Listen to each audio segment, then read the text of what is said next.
Bonsoir tout le monde. Sinon, bonsoir à ceux que j'ai déjà salués. Donc, les pasteurs ne Bonsoir. sont pas là et ce soir, ils ont voulu qu'on partage l'enseignement de Kenneth Hagin sur la croissance spirituelle. Ils ont commencé. Fait qu'on va écouter un audio sur ces enseignements-là. Et donc ça va être ça. Et puis, il y a quelques questions auxquelles on va répondre en minute. Donc, pour le sujet, en fait, ça concerne la marche dans l'amour. Et 1 Corinthiens 13, verset 13 nous dit maintenant, donc, ces trois choses demeurent, la foi, l'espérance et l'amour. Mais la plus grande de ces choses, c'est l'amour.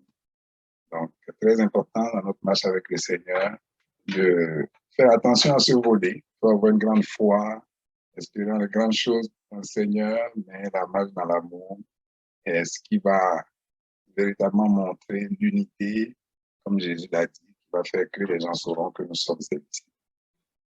Donc, on va prier ensemble et je vais partir ça. Merci Seigneur pour ce temps que nous avons encore de nous édifier ensemble. La parole est toujours une source de bénédiction pour nous. Nous voulons nous disposer pour recevoir ce que tu as pour nous ce soir dans le nom de Jésus. Amen. Chapitre 6. La marche dans l'amour. L'amour de Dieu est répandu dans nos cœurs par le Saint-Esprit. Romains 5, verset 5. Pour communier avec le Père et marcher avec lui dans sa dimension, nous devons vivre dans l'amour divin, car Dieu est amour. À ma nouvelle naissance, Dieu est devenu mon Père. Il est le Dieu d'amour. Je suis un enfant d'amour du Dieu d'amour. Je suis né de lui, et il est amour. Par voie de conséquence, je suis né de l'amour, je possède la nature de Dieu qui est amour. Nous ne pouvons pas nier la présence de l'amour de Dieu en nous, parce que cet amour demeure dans chaque membre de sa famille. Sinon, nous n'en faisons pas partie. Il se peut, cependant, que nous ne sachions pas l'utiliser, à l'exemple de celui qui enveloppa son talent dans une serviette et l'enterra. Mais la Bible dit que l'amour de Dieu est répandu dans nos cœurs par le Saint-Esprit. Cela signifie que l'amour divin règne dans notre cœur, notre esprit. Nous appartenons à une famille d'amour. Jésus déclara, « À ceux-ci tous connaîtront que vous êtes mes disciples. Comment le sauront-ils?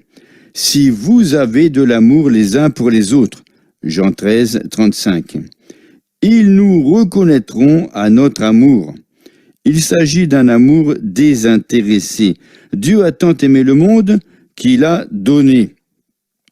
La loi d'amour de la famille de Dieu stipule « Aimez-vous les uns les autres comme je vous ai aimés. » Jean 13, 34. Comment Dieu nous a-t-il aimés? Nous a-t-il aimés parce que nous le méritions? Non. Selon la Bible, il nous a aimés lorsque nous étions encore des pécheurs indignes. Et si le Seigneur nous a aimés d'un si grand amour, lorsque nous étions encore des pécheurs indignes, voire ses ennemis, pensez-vous qu'il nous aime moins maintenant que nous sommes devenus ses enfants? Non, 1000 fois non. L'amour divin comparé à l'amour naturel, humain. Il s'agit de l'amour de Dieu, non pas de l'amour naturel humain. Nous entendons beaucoup parler de ce dernier qui ne ressemble en rien à celui de Dieu. L'amour naturel humain est égoïste. J'ai entendu dire que l'amour maternel ressemble à celui de Dieu. Moi aussi, je le croyais à une époque, mais ce n'est pas vrai. L'amour maternel est naturel, humain, égoïste. C'est mon bébé.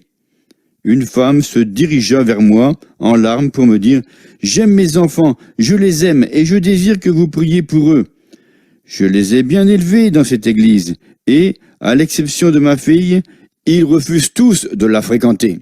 Sa fille, qui jouait du piano, était la seule à venir à l'église. En effet, l'un de ses fils venait de s'enfuir de la maison. Elle poursuivit Aucun membre de cette Église n'aime ses propres enfants autant que moi j'aime les miens.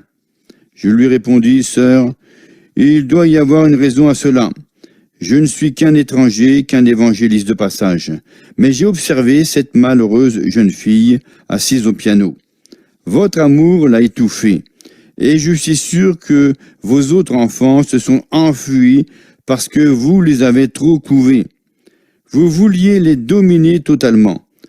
Quand je regardais la pianiste, elle essayait de se dérober à mes regards. Elle était mal à l'aise. Sans doute, votre fille n'a jamais eu un petit ami, ni même une amie de son âge. Tout à fait, je l'ai toujours gardée à la maison. J'ai cru pouvoir mieux l'élever de cette façon. Non, ce n'est pas vrai. Elle manque d'équilibre. Il s'agissait de l'amour maternel, naturel et humain. Elle ne recherchait pas vraiment le bien-être de ses enfants, mais son propre intérêt. Elle voulait garder ses enfants auprès d'elle. Avez-vous remarqué que les belles-mères ont rarement des problèmes avec leur gendre, mais plutôt avec leur bru? Très souvent, la mère est convaincue qu'aucune jeune fille au monde n'est assez bien pour son petit, même si elle est sauvée, remplie de l'esprit et parle en langue chaque soir. Elle permet à l'amour naturel, humain, charnel, de la dominer au lieu de donner libre cours à l'amour divin qui est répandu dans son cœur. Elle est toujours en train d'attaquer et de critiquer sa belle-fille. La belle-mère et sa bru, qui ne cheminent pas dans l'amour, ont des problèmes. Et cela s'explique par le fait que, pendant de nombreuses années, la mère jouait un rôle prépondérant dans la vie de son fils. Elle veut continuer à le faire après le mariage, mais la bru désire s'en charger. Voilà le dilemme. L'amour de Dieu est certainement répandu dans notre cœur, mais il peut ressembler au talent que le serviteur a enseveli dans une serviette et enterré. Mais, même si nous ne l'utilisons pas, il est caché dans notre cœur. Si nous apprenons à nous en servir et à le laisser prévaloir, nous constaterons une différence étonnante dans notre vie. L'amour divin est susceptible de mettre fin à toutes les souffrances dans le foyer. L'amour de Dieu n'a jamais intenté une procédure de divorce et ne le fera jamais. C'est l'amour naturel, charnel, qui conduit au divorce, puisqu'il peut se transformer en haine s'il n'obtient pas ce qu'il veut. Il combattra et se disputera. Il griffera et frappera. Il jurera et sera méchant. Lorsque l'amour de Dieu est injurié, il ne réagit pas de la même manière. Je ne suis pas en train d'affirmer que les chrétiens ne divorcent jamais, mais si cela se produit, c'est parce qu'ils n'ont pas permis à l'amour de Dieu de les dominer. Le Seigneur veut que nous croissions. Et Dieu merci, nous pouvons grandir en amour. La Bible parle de parfaire la marche dans l'amour ou de parvenir à la maturité. Nous ne sommes pas encore parfaits en amour, mais nous pouvons y arriver, et certains sont sur la bonne voie. L'amour divin n'est pas intéressé par ce que je peux obtenir, mais par ce que je peux donner. Comprenez-vous que cet amour est susceptible de résoudre tous les problèmes familiaux? Trop nombreux sont ceux qui sont égoïstes. Bien que chrétiens, ils se laissent dominer par la chair. Quelle sera ma récompense? Je n'accepte pas cela. Je ne me laisse pas faire. Moi. C'est vrai en ce qui concerne les églises. J'avais 20 ans et j'étais célibataire quand j'assurais le pastorat de ma deuxième église. Je louais une chambre chez un couple, membre de l'assemblée. Le mari connaissait la parole de Dieu et avait des expériences merveilleuses avec le Seigneur. Mais il était du genre, je connais mes droits, je suis autant membre de cette église que n'importe qui, j'ai mon mot à dire et je vais l'exprimer. Il le fit, en même temps que d'autres personnes, et l'église s'effondra. Je n'y restais que 6 mois. Dieu m'ordonna de dire à tous que, s'ils ne se repentaient pas, le jour viendrait où il n'aurait plus d'église. Le Seigneur les avertit dans le premier message prophétique qu'il me chargea d'énoncer. J'enlèverai votre chandelier. Si vous ne vous repentez, les portes de l'Église se fermeront dans 1 an. Elles resteront fermées pour 2 ans. Puis elles se rouvriront afin de donner une seconde chance aux croyants. S'ils n'en profitent pas, l'Église tombera en ruine. Tous se fâchèrent. Ils étaient prêts à me traiter de la même manière dont les habitants de Nazareth voulurent s'en prendre à Jésus dans sa ville natale, en projetant de le jeter du haut de la colline. Ils rapportèrent ce que je venais de leur transmettre à certains anciens de la confession et voulurent se débarrasser de moi. Mais la crainte les empêcha d'accomplir leur dessein. Pourtant, exactement comme le Seigneur l'avait annoncé, les portes de l'assemblée se fermèrent à la fin de l'année, et le cadenas y resta accroché pendant 2 ans. Puis, quelqu'un rouvrit les portes du bâtiment, et Dieu leur accorda un peu plus de temps. Mais ils ne marchèrent pas dans la lumière, et l'assemblée s'écroula. Tout se déroula selon l'avertissement du Seigneur. Je pourrais vous y conduire pour vous montrer le terrain sans aucune église aujourd'hui, qui appartient toujours à la même confession. Au fil des années, il y a eu assez de chrétiens pour entretenir une église, mais ils ne le purent pas parce qu'ils n'arrivèrent pas à s'entendre. Ils ne grandirent pas spirituellement parce qu'ils refusèrent de dépasser le stade de nourrisson en Christ. En tant qu'enfants de Dieu, nous possédons sa nature qui est amour. C'est pourquoi, spirituellement parlant, il nous est naturel d'aimer les autres. Toutefois, si nous permettons à l'homme extérieur et à notre âme de nous dominer, la nature d'amour qui règne dans notre cœur sera liée. Donnons libre cours à l'amour de Dieu qui réside en nous. Une définition de l'amour. Quels sont les traits qui caractérisent l'amour divin? Nous les trouverons dépeints en 1 Corinthiens 13. Il est regrettable que certaines versions de la Bible traduisent le mot grec agapé, amour divin, par charité. Ma traduction préférée de cette définition de l'amour se trouve dans la Bible amplifiée. Examinons-la en commençant par le verset 4. Celui qui aime supporte tout. Il est patient et aimable. Nombreux sont ceux qui supportent tout, mais ne restent pas toujours patients et aimables. Ils endurent tout simplement parce qu'il n'y a pas d'autre alternative. J'ai assez souffert et cela me suffit comme ça. Celui qui aime est libre de toute envie et ne déborde jamais de jalousie. C'est l'amour humain, naturel, qui est jaloux. L'amour divin ne l'est jamais. Celui qui aime ne se vante point et n'est pas prétentieux. Il n'est ni hautain, ni arrogant et ne s'enfle pas d'orgueil. Il n'est ni impoli, ni grossier. L'amour divin en nous, ne cherche pas son propre intérêt et n'insiste pas sur ses droits, car il est désintéressé. Prenons le temps de permettre à cette vérité biblique de s'enraciner en nous, au lieu de dire « Je sais bien ce qui m'appartient, j'ai mon mot à dire et je vais l'exprimer. Je tiens à ce que mes droits soient reconnus, peu importe tout le mal qui pourrait en résulter pour mon prochain. » Ce verset dit que l'amour n'insiste pas sur ses droits. Pour réussir, nous devons mettre notre confiance en Dieu et dans son amour. C'est la voie par excellence et elle est la nôtre. Celui qui aime n'est pas susceptible, il ne s'irrite pas et ne garde pas rancune. Il ne prête aucune attention au mal qu'on lui fait. Voici le thermomètre de l'amour, sa jauge. Il est facile de découvrir si nous vivons dans l'amour ou non. Lorsque nous nous attardons sur les blessures qu'on nous a infligées, nous ne marchons plus dans l'amour.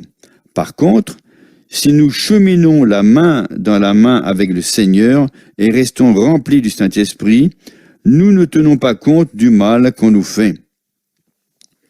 Au fil des années, On m'a maltraité, tout comme vous, et des serviteurs de Dieu, aussi bien que des proches, m'ont dit, je n'aurais pas accepté cela. Je ne l'aurais pas supporté. Non, alors pas moi. Je reste muet et ne dis mot.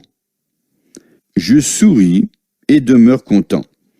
Si on m'accusait d'avoir tué ma grand-mère, je ne prendrais même pas le temps de le nier. Je me contenterais de crier « Alléluia, gloire à Dieu, que son nom soit loué ». Continuons à marcher dans l'amour et nous finirons par remporter la victoire. Même des serviteurs de Dieu m'ont dit « Tu dois avoir une faiblesse de caractère. Tu ne te justifies jamais. » Non, c'est un signe de force. L'amour n'échoue jamais. Beaucoup ont échoué et sont morts prématurément parce que leur marche selon la chair les a empêchés de profiter des privilèges et droits qui appartiennent aux enfants de Dieu. Ils n'ont pas cessé de s'irriter et de se battre, et cela a eu des conséquences dans leur corps. Celui qui aime ne tient pas compte du mal qu'on lui fait. Il doit s'agir de l'amour de Dieu, car nous étions ses ennemis. Mais sans tenir compte du mal que nous lui avions fait, il envoya Jésus pour nous racheter. Il nous a aimés quand nous étions encore des pécheurs. Celui qui aime ignore l'injustice commise contre lui. Un vieil homme de Géorgie, États-Unis, dit un jour « Autant l'admettre, il n'y a pas beaucoup de gens qui marchent dans l'amour divin, bien qu'il leur appartienne. Ils se laissent conduire par l'amour charnel et ne manquent pas de prêter attention au mal qu'on leur fait. Ils s'irritent. Un homme et son épouse, tous deux chrétiens, se mettent en colère et ne se parlent pas pendant une semaine à cause d'une quelconque injustice. Je sais que je suis en train de vous marcher sur les pieds, mais j'aimerais m'y attarder un instant. Comprenez-vous à quel point cela arrangerait les choses dans le foyer, à l'Église et dans la nation, si les hommes naissaient de nouveau, recevaient l'amour de Dieu dans leur cœur et vivaient dans la famille de Dieu en tant que ses enfants? Celui qui aime ne prend plaisir ni à l'injustice, ni à l'iniquité, mais se réjouit de la justice et la vérité triomphe. L'amour supporte tout. Quelqu'un a dit « Je ne peux plus l'accepter ». L'amour le peut. Je n'arrive plus à le supporter. Et Dieu, il nous supporte tous. Je n'en peux plus. C'est l'amour charnel qui parle. L'amour divin qui réside dans notre cœur endure tout. Celui qui aime est toujours disposé à croire le meilleur de chacun. L'amour charnel est toujours prêt à croire le pire de chacun, du conjoint, des enfants. Par contre, l'amour divin accorde constamment le bénéfice du doute à tous, conjoints, frères et sœurs en Christ, enfants. Croyons le meilleur de chaque personne. Je parcours le pays dans l'exercice de mon ministère et je ne prête aucune attention au commérage à propos de serviteurs de Dieu, de chanteurs, de diacres, d'enseignants de l'école du dimanche, etc. Je n'en retiens pas un mot parce que je crois le meilleur de chacun. Les enfants ont le droit d'être élevés dans une ambiance d'amour. Alors, ils seront prêts à s'engager dans le combat de la vie pour remporter la victoire. Mais lorsque nous voyons tout en noir et le répétons sans arrêt, « Tu n'arriveras jamais à rien », ils récolteront le fruit de nos paroles. Par contre, si nous reconnaissons le potentiel qui réside en eux, si nous les aimons comme il convient, nous leur permettrons de s'épanouir et de gagner dans la vie. L'espoir de celui qui aime ne se flétrit jamais. Il supporte tout sans faiblir. L'amour n'échoue jamais. Il ne peut s'effacer, ni tomber en désuétude, ni prendre fin. Si nous marchons dans l'amour, nous n'échouerons jamais, parce que l'amour triomphe de tout. Nous aspirons aux dons spirituels, et c'est bien. Pourtant, l'amour doit primer dans notre vie. Les prophéties passeront, Les langues cesseront et la connaissance disparaîtra. Mais, Dieu merci, l'amour ne périra jamais. Bien sûr, je crois aux prophéties et aux messages en langue. J'en remercie le Seigneur. Mais si nous exerçons les dons spirituels sans l'amour, ils deviennent semblables à de l'airain qui résonne ou à une cymbale qui retentit. Aspirons aux prophéties et aux messages en langue. Recherchons la foi et la connaissance, mais laissons primer l'amour, car nous sommes membres de la famille d'amour et nous avons une relation personnelle avec notre Père Céleste, qui est le Dieu d'amour. Nous devons non seulement avoir le désir d'augmenter notre connaissance, mais encore de croître dans l'amour jusqu'à ce que nous parvenions à la perfection. Je n'y suis pas encore arrivé. Et vous? Sachez que la Bible affirme que nous en sommes capables. Pas dans le monde à venir, mais ici-bas. Je crois que certains remporteront la victoire. Et je refuse d'abandonner simplement parce que je n'y suis pas encore parvenu. Je persévérerai. Je remercie le Seigneur de sa parole et de son amour. C'était juste le chapitre 6 que j'avais prévu qu'on écoute. Je pense que c'était, en tout cas pour moi, très, très, très enrichissant. Chaque fois que je réécoute les mêmes enseignements, c'est comme si c'était tout nouveau. Donc, ça va être le temps des groupes pour discuter ensemble de ce que nous avons entendu, des questions vont juste ramener un peu tout ce que nous avons écouté pour que chacun partage avec l'autre comment il voit ça, comment est-ce que dans sa vie cela va l'aider. Voilà. J'espère que vous avez apprécié. Oui. S'il y a des gens qui veulent partager quelque chose, on a encore 3 minutes qui ont trouvé vraiment intéressant, qui veulent partager ça avec nous. Ben, voilà, on sait quelques minutes pour ça. Ah, si moi je peux dire quelque chose, c'est que vu le texte et les caractéristiques de l'amour, je ne sais pas si on remplit les 1%, mais en tout cas, on a du boulot. On a du boulot. La bonne nouvelle, c'est que notre esprit remplit les 100%. Maintenant, la bonne nouvelle, c'est que notre esprit remplit les 100%. Oui. Maintenant, il faut les laisser s'exprimer. Il faut télécharger maintenant dans la main. Ouais. Mais moi, j'ai bien aimé ce que Frère Egan a dit, là, que sur cette terre, c'est pas juste quand on va avoir notre corps glorieux, là, sur cette terre, c'est possible, Oui, justement parce possible. qu'on est rempli à 100%. Fait que de poursuivre le bon combat de la foi, puis de rester avec, de laisser le Saint-Esprit faire son œuvre, lui permettre de la faire, puis de pas être dans la condamnation tout le temps, là, de savoir que c'est lui qui va parfaire cet amour-là en nous. Si on le laisse faire, puis si on s'abandonne à lui, puis c'est ça, c'est comme la soumission au Saint-Esprit, puis le reste, c'est lui qui fait le travail en nous. Mais c'est vrai qu'on peut, en tout cas, moi aussi, je me regarde, puis je me dis, ouh, il y a beaucoup de travail à faire. Mais c'est ça. Mais en même temps, on a un Dieu miséricordieux et puissant. On a l'infinie grandeur de sa puissance qui agit en nous. Alors, on peut avoir confiance au travail qu'il fait. Ça, c'est ce qui me console. Amen. C'est la chair qui parle. Oui, Oui. je suis tellement d'accord avec toi, Alma. Puis, tu sais, moi aussi, là, quelque chose que Frère Egan disait, justement, là, tu sais, que même aujourd'hui, là, on peut marcher dans l'amour, comme tu disais, dans l'amour divin. Mais ce qui me frappait, c'est qu'il avait dit comme de marcher avec Dieu, tu sais, main dans la main.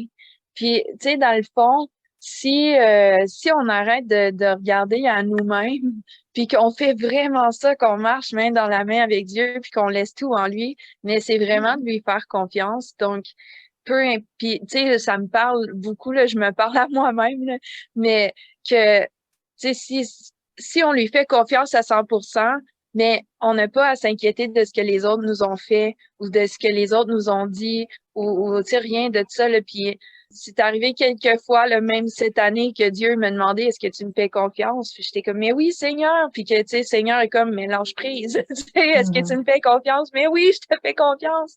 Fait que, tu sais, c'est vraiment d'apprendre ça, là. Puis j'avais trouvé ça intéressant à ta deuxième question, quand tu as demandé qu'est-ce qui est difficile dans la chair. Dans notre groupe, tout le monde, c'était comme unanime. C'est la dernière partie, que l'amour supporte tout. Que dans la chair, c'était ça qui était le plus difficile. Parce que on a beau pardonner, on a beau dire qu'on aime et tout, mais on passe pareil par des moments d'irritation, puis des moments de colère ou de jalousie, même des fois, ou tu sais, peu importe. Mais tout ça, c'est pas de supporter non plus. Puis à un moment donné, dans notre chair, mais on est tanné d'être blessé si c'est qu'on se fait blesser par des gens ou qu'on perd confiance en des gens.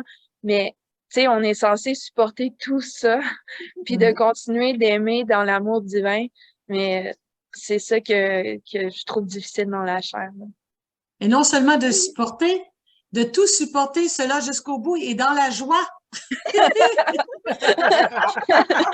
un petit peu ce passage, là. Donc, La joie. c'est ça, là, ça, il y a juste l'œuvre du Saint-Esprit qui peut faire ça. Franchement. Parce que c'est facile de supporter étant fâché. Oui, il faut que tu saches que je suis fâché, je supporte. Mais supporter en rien, oh mon Dieu, c'est quelque chose. Oui, en tout cas, l'apôtre Paul, il était un as là-dedans, lui, de pouvoir endurer ses chaînes, ses coups, etc., et de chanter, de louer le Seigneur. Oui. Il y a un point que Isabelle a emmené dans notre groupe que j'aimerais partager. Comme pour moi, et puis j'étais tellement d'accord avec ça, la ligne directrice pour moi dans tout ça, c'est marcher selon l'esprit et vous n'accomplirez pas les désirs de la chair. Souvent, on ne peut pas accomplir les désirs de la chair, on s'efforce à ne pas faire, mais Dieu dit d'inverser la chose, d'apprendre à marcher par l'esprit, donc à l'écouter dans chaque situation. OK, c'est quoi, Seigneur, que toi tu me dis à ce moment-là? Et puis de glisser dans la voie qu'il nous donne. Et puis comme ça nous aide tranquillement à voir que les choses passent. Et puis j'ai trouvé vraiment ça très intéressant là, quand il avait Oui, amen. Là, on est 23. Alors, dans l'amour que le Seigneur a déposé en nous.